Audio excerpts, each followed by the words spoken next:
According to the recollection of one of his friends, Ward Hill Layman, President Abraham Lincoln dreams on this night in 1865 of the subdued sobs of mourners, and a corpse lying on a catafalque in the White House East Room. In the dream, Lincoln asks the soldier standing guard, "Who is dead in the White House?" "The president. He was killed by an assassin." Lincoln woke up at that point. On April 11th, he told Layman that the dream had strangely annoyed him ever since. 10 days after having the dream, Lincoln was shot dead by an assassin while attending the theater. Horizon. And it's also true that even though Lincoln had issued an Emancipation Proclamation, and even though Congress had passed a measure earlier that year to abolish slavery, that amendment to the Constitution was not ratified, and there were still literally millions of people held as slaves in April of 1865. And in fact, the very week that Lincoln was shot, he engaged in a debate that the country was having about whether or not that ratification of the constitutional amendment should proceed with the southern states counting toward the votes needed for the supermajority required to ratify that amendment. It was a tense time in some ways, and even though peace was coming, people didn't know what peace meant. They didn't understand what the aftermath of the war could bring. And so in the mixture of the sense of triumph, there was also plenty of anxiety. As Harry Hawk, the actor, was delivering those lines, and the 1,500 people or so who were arrayed out in Ford's Theater were laughing, they were also anxious. Even the president and his wife. The Lincolns were here with Major Henry Rathbone and Clara Harris, who was the daughter of a New York senator.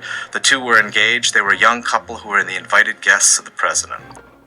On Friday, April 14th, 1865, John Wilkes Booth was having what was a normal day for a celebrity like him. He began by meeting with his girlfriend, a woman who was probably his secret fiancée, and then he went to get a haircut, and then he came to the theater here to collect his mail, and while he was here that morning, he heard that there were plans for the president to show up that night at Our American Cousin, the play that was being featured. And he decided then that he was going to take his secret identity, the one that none of the people in the theaters like this one knew about, that he was a Confederate spy and a courier, and that he had been engaged in a conspiracy plot, first to kidnap the president, and now to kill him.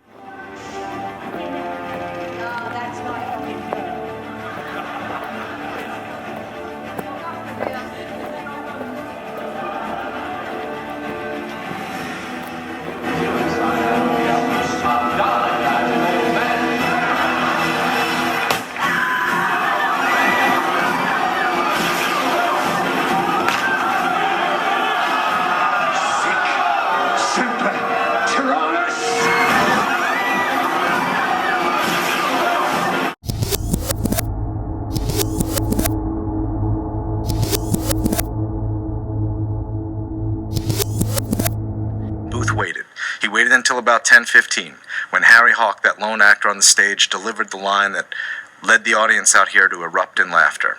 And then Booth stepped forward into the box with his single-shot Derringer. With nothing in it. Oh, that's not dear. Julia.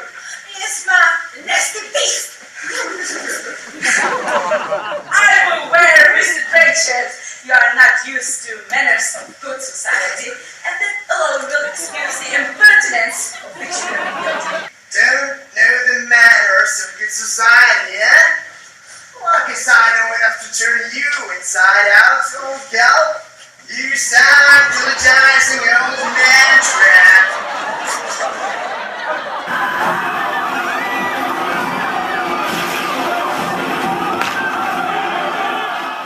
At 7:22 and 10 seconds a.m. on April 15th, after an all-night vigil, Abraham Lincoln died in a back room at the Peterson house on a bed that was too small for his frame. The Lincolns traveled over 1,500 miles to Springfield, Illinois, to bury President Abraham Lincoln on May 4th, 1865. Shot Derringer, and he released a .44 caliber bullet into the president's head. Mary Lincoln screamed. There was a tussle with Henry Rathbone, the president's guest. Booth slashed Rathbone with his knife. Blood spurted everywhere.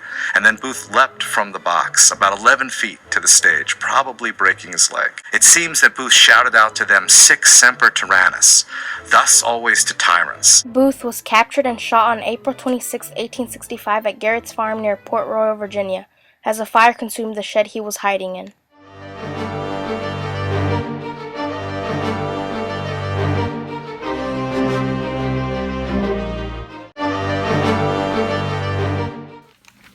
Alright, now this looks more like a tuxedo to me. How? Bogus kind of make it well. You put me on a roller coaster, ride me on